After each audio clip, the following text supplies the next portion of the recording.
Assalamualaikum warahmatullahi wabarakatuh. Halo kawan pajak dimanapun Anda berada, semoga dalam keadaan sehat dan diberikan kelancaran untuk menjalani aktivitasnya. Kembali lagi di Ngosak Ngasih, ngobrol santai pajak asik. Kita akan ngobrolin seputar berita terkini, update aturan terbaru, serta info-info perpajakan yang pastinya menarik untuk diperbincangkan. Bersama saya, Sandra, yang akan menjadi host pada episode kali ini.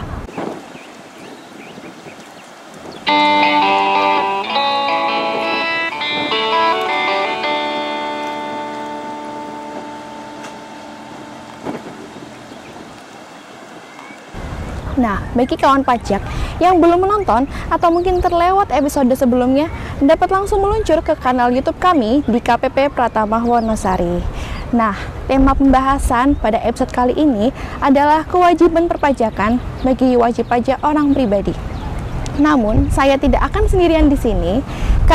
Hadir narasumber pada episode kali ini, beliau adalah penyuluh pajak di KPP Pratama Wonosari. Langsung aja kita sapa. Halo Kak Jainal. Halo Kak Sandra. Gimana kabarnya Kak? Alhamdulillah baik. Alhamdulillah. Sudah sarapan? Sudah ya Kak, supaya lebih bersemangat. Nah, bagi kawan pajak harus bersemangat juga ya, karena di episode ketiga ini kita sudah berada di lokasi yang spesial. Kira-kira ada yang bisa menebak atau tidak? Di mana itu Kak Sandra?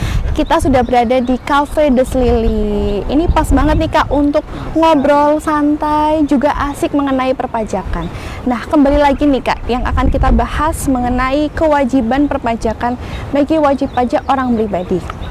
Seperti yang kita ketahui ya Kak, wajib pajak orang pribadi ini kan merupakan kategori wajib pajak mayoritas, khususnya di KPP Pratama Wonosari. Kantor pajak Pratama Wonosari mayoritas ya? Betul sekali. Nah, sebelum kita melangkah lebih jauh, bisa dijelaskan dulu mungkin Kak, definisi dari wajib pajak orang pribadi itu apa? Terima kasih Kak Sandra. Selamat pagi kawan pajak semuanya, semoga selalu diberikan kesehatan. Baik, pada kali ini kita akan membahas mengenai apa itu wajib pajak orang pribadi.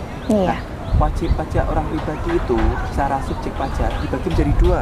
Oke. Nah, ada yang namanya subjek pajak dalam negeri, yaitu perseorangan yang bertempat tinggal di Indonesia, berada di Indonesia dalam jangka waktu 12 bulan terakhir, berada di Indonesia dalam 1 tahun pajak, dan berniat untuk menetap. Itu namanya subjek pajak orang pribadi.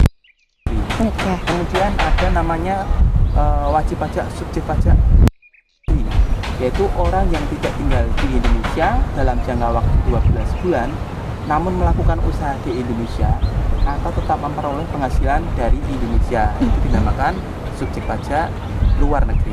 Gitu Kak Sandra. Tadi kan sudah jelaskan ya Kak, ada subjek pajak dalam negeri dan juga subjek pajak luar negeri. Nah, lalu yang menjadi objek pajak itu apa ya Kak? Baik. Jadi, objek pajak penghasilan itu merupakan penghasilan atau setiap tambahan kemampuan ekonomis yang diterima atau diperoleh wajib pajak, baik yang berasal dari Indonesia maupun dari luar Indonesia, yang dapat dipakai untuk konsumsi atau menambah kekayaan wajib pajak dengan dan dalam bentuk apapun. Itu objek pajak. Gitu Kak Sandra. Baik, tadi kan sempat disinggung ya Kak mengenai penghasilan. Nah, penghasilan ini kan bisa diterima oleh karyawan, usahawan, maupun pekerjaan bebas lain seperti dokter, notaris, dan lain-lain. Nah, apakah perlakuannya sama Kak atau ada perbedaan dalam kewajiban perpajakannya? Betul. Jadi kalau misalnya wajib pajak orang pribadi sudah memenuhi syarat subjektif dan objektifnya, maka wajib pajak tersebut sudah ada kewajiban perpajakan. Kan sudah dijelaskan tadi ya, Kak Sandra menanyakan wajib pajak yang dari berbagai jenis kategori, misalnya ada karyawan, non karyawan, UMKM dan sebagainya, itu sama-sama memiliki kewajiban perpajakan. Jadi di sini mungkin bisa kita kategorikan bahwa wajib pajak orang pribadi itu ada 2 kategori. Yang pertama kategori untuk wajib pajak orang pribadi karyawan, dan yang kedua untuk wajib pajak orang pribadi non karyawan. Dari sisi kewajiban wajib pajak orang pribadi karyawan itu cukup mudah, hanya melaporkan SPT tahunan setahun sekali. Oke, baik. Untuk kewajiban pemotongan pajaknya sudah kena atau belum itu oleh pemberi kerja. Oke, jadi langsung dipotong atau dipungut dari pemberi kerjanya ya? Ya, betul. Jadi kalau misalnya saya sebagai karyawan di PT A, PTA wajib memotong pajak saya. Saya hanya wajib melaporkan SPT saya setahun sekali. Terus kalau untuk wajib pajak non karyawan itu mungkin ada berbagai jenis kategori kalau di KPP Pratama Wonosari ya. Misalnya ada dokter, notaris, ada MC dan sebagainya. Terus ada UMKM. Mungkin bisa kita breakdown lagi Kak Sendra menjadi dua, yaitu untuk wajib pajak UMKM dan wajib pajak UMKM. Nah, untuk wajib pajak UMKM sendiri itu ada aturan di PP 46, PP 23, terus kemudian ada Undang-Undang 2021 nomor 7, kemudian ada PP 55 tahun 2022. Kemudian kalau untuk wajib pajak non UMKM seperti dokter dan sebagainya, nanti mungkin wajib pajak bisa menggunakan dengan NPPN, nota perhitungan penghasilan itu nanti bisa dibahas di episode mungkin di podcast selanjutnya ya, kita membahas untuk UMKM ya Kak Sendra, karena banyak pertanyaan wajib pajak UMKM ini yang masih dengan tarif yang berubah. Nanti kita bahas di sini. Tadi kan sempat disinggung ya, ada PP 46, ada 23, ada UU HPP juga ya Kak, kemudian ada PP 55. Nah ini sepertinya semakin menarik. Bagaimana sih Kak, mungkin bisa dijelaskan perjalanan dari perubahan PP ini? Sepertinya masih banyak wajib pajak yang ingin mengerti. Baik, mungkin seperti kita ketahui sebelum ada PP atau Peraturan Pemerintah nomor 46 tahun 2013 itu wajib pajak UMKM dalam memperhitungkan pajaknya cukup biasa sulit. Karena wajib pajak harus memperhitungkan dulu brutonya berapa, kemudian mengalihkan normanya. Setelah diketahui penghasilan bruto netonya dikurangkan lagi dengan PTKP, baru mengenakan tarifnya atau mengalihkan tarifnya di pasal 17. Itu untuk orang awam mungkin agak sulit. Rumit ya? Betul, makanya adanya PP 46 tahun 2013 itu mudah. Hanya kita cari omsetnya kita per bulan, kalikan tarifnya. Cukup mudah seperti itu. Kemudian setelah berjalannya waktu, setelah ada PP 46 tahun 2013 itu kan berlaku di awal Juli 2013 ya Kak Sindra. Iya. Tarifnya 1%. Tahun 2018 terbit aturan baru namanya PP 23 tahun 2018. Tarifnya turun dari dulunya 1% menjadi 0,5%. Itu sama, itu di pertengahan 1 Juli tahun 2018. Seiring berjalannya waktu, kemudian ternyata pemerintah mengenakan tarif bahwa UMKM yang omsetnya belum di atas 500 juta belum ada kewajiban membayar pajak. Itu di Undang-Undang HPP, Undang-Undang HPP nomor 7 tahun 2021.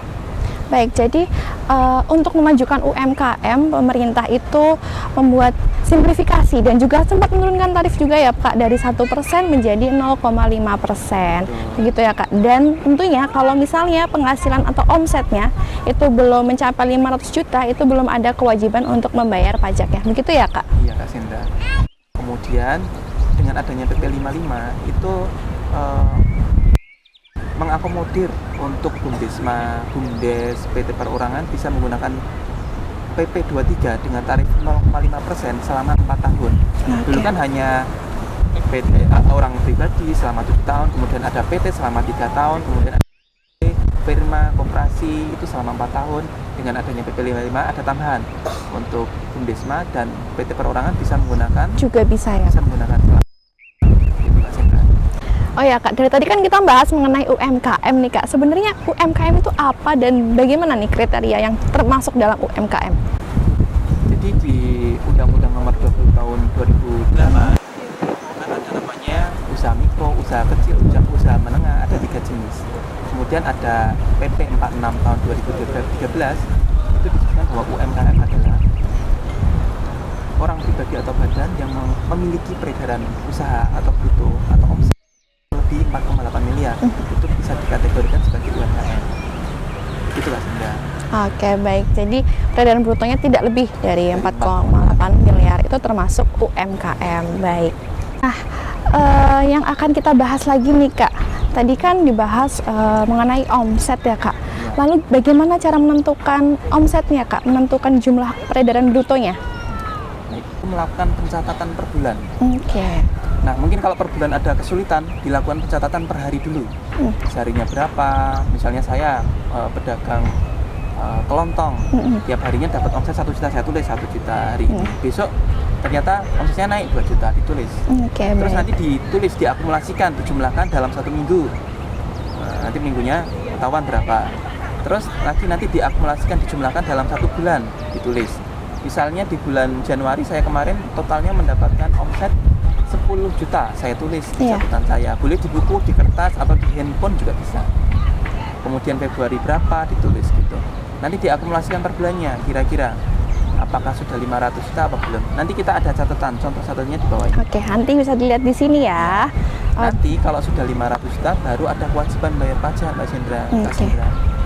Kalau belum 500 juta ya sampai akhir tahun, misalnya dari Januari sampai Desember belum 500 juta ya belum ada kewajiban bayar. Baik, tapi ini yang diperhitungkan itu adalah omset dari tahun sebelumnya atau bagaimana, Kak? Jadi kalau misalnya kita sekarang di tahun 2023 berarti kan kita harusnya sudah ada catatannya dari Januari, Iya. Februari sampai di bulan Mei. Nah, kita berjalan di bulan Juni ini harus kita catat juga. Nanti sampai akhir Desember 2023 kita tahu perhitungan kita sudah 500 apa belum. Oke, baik, Kak. Nanti kalau sudah ada kewajiban bayar, kita bayarkan maksimal tanggal 15 bulan berikutnya. Tanggal 15 bulan berikutnya Dan wajib dicatat. kita Oke. bayarkan. Kemudian kalau di bulan Juni ternyata sudah ada kewajiban bayar, berarti bulan Juli sampai Desember per bulannya sudah ada kewajiban bayar pajak berapapun omset kita yang kita peroleh. Tinggal dikalikan setengah Setengah persen, persen. begitu. Nah, ini pembahasannya sepertinya semakin menarik. Mungkin bisa sambil minum dulu, Kak Jainal. Terima kasih Asinda. Monggo. Iya, silakan.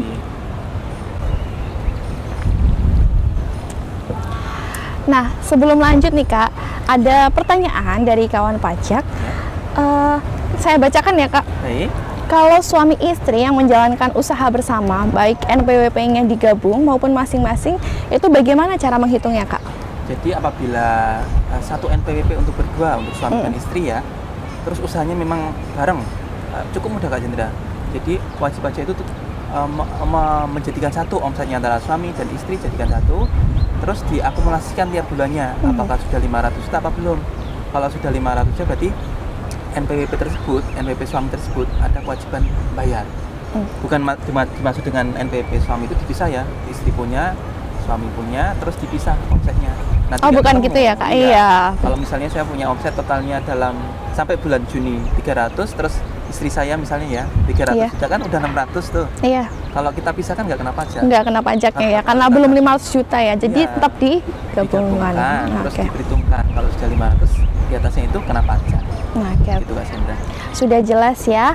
Lalu kita lanjut nih, Kak. Tadi kan sudah dibahas mengenai tarifnya juga ya, pencatatannya bagaimana. Betul. Lalu cara pelaporannya ini gimana sih, Kak? Nah, untuk cara pelaporannya, untuk wajib pajak orang pribadi, khususnya untuk UMKM, itu bisa melaporkan SPT tahunan dengan SPT 1770 jenisnya. Oke. Jenis SPT-nya 1770 dilaporkan bisa melalui online, DJP online maupun dengan laporan manual ke kantor pajak. Nanti lapornya maksimal tanggal 31 Maret. Kalau dalam aturan itu maksimal 3 bulan setelah tahun pajak berakhir. Berarti kan Tanggal 31 Maret ya. itu kalau misalnya wajib pajak menggunakan pembukuan Januari sampai Desember. Tapi kurang lebih mayoritas wajib pajak di kantor pajak Pratama Wonosari itu menggunakan tahun buku Januari sampai Desember.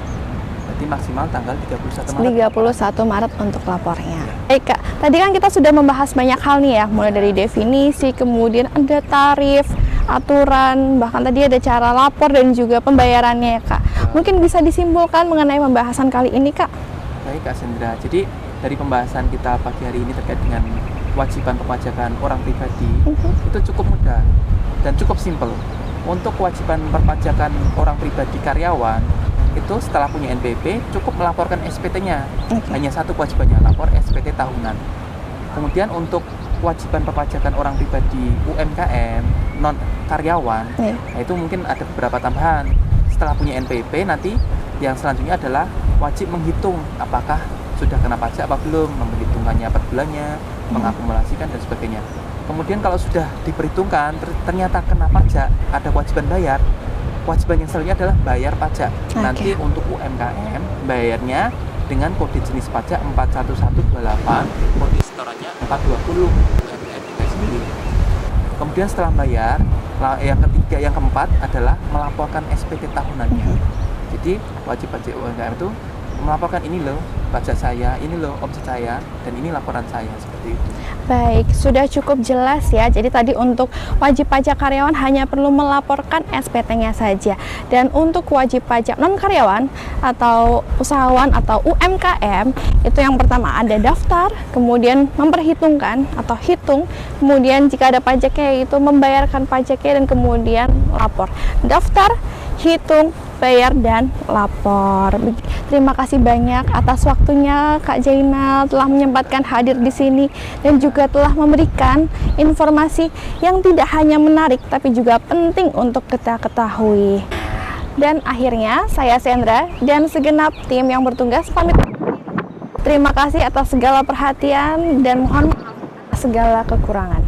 Dan untuk menutup podcast episode kali ini saya ingin berpantun ya. Jalan-jalan ke Wonosari, walang goreng jadi oleh-olehnya. Jangan lupa untuk subscribe kanal YouTube kami dan sampai jumpa di episode berikutnya. Wassalamualaikum warahmatullahi wabarakatuh.